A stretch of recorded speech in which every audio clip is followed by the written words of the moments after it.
At so ito mga boss, bibigyan ko kayo ng maiksing tutorial video pagdating naman sa pag-install ng ating mga water closet na dibuhos or yung ating mga toilet bowl. Alam nyo, meron kasi tayong dalawang klase, hindi nga lang halos dalawang klase.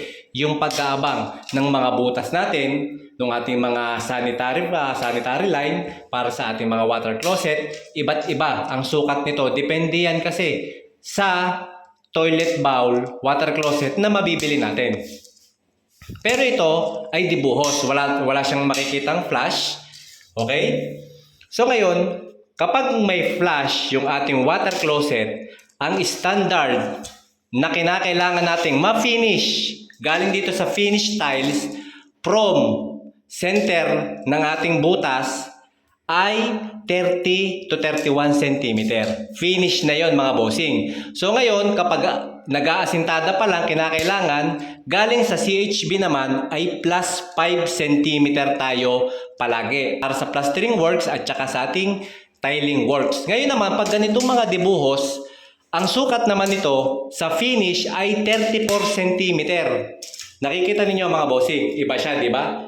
Ayan, 34 cm yung center ng butas niya. So kaya naman, itong ating inabang para sa ating water closet ay 34 cm din yung sentro ng ating butas. Napaka-importante at napakahalaga mga bossing bago kayo mag-abang ng ating mga sanitary line. Lalo-lalo na pagdating sa mga water closet, mas maganda magpabili na kayo ng ating mga water closet. Okay, kahit hindi pa kayo magkakabit niyan. Nang sa ganon, makita na ninyo in actual yung sukat or yung itsura ng ating water closet. Kung saan ba tayo lalagay? Kung sa 31 cm ba finish? Or doon tayo lalagay sa 34 cm na finish. Okay? And then, pag nag-i-install kayo ng mga water closet, wag na wag niyong kakalimutan, gumamit palagi ng flange.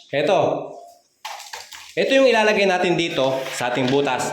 Mapa-flash man or dibuhos yung gagamitin natin na water closet. Ordinary man yan or hindi, kinakailangan palaging merong flange. Okay?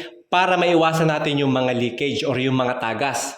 Once na nagbubuhos tayo, meron kasing mga tubig na minsan lumalabas doon sa ilalim ng ating mga bowl, ng ating mga water closet kapag hindi natin na-secure at hindi natin na-sealed ng maayos yung ating mga pipe, okay, yung ating mga water closet. Kaya naman kinakailangan or sinasuggest ko, gamit kayo ng flange, okay? Yun lang yung ating munting tutorial video dito sa ating channel. So yun, follow Julie Ems and don't forget to subscribe.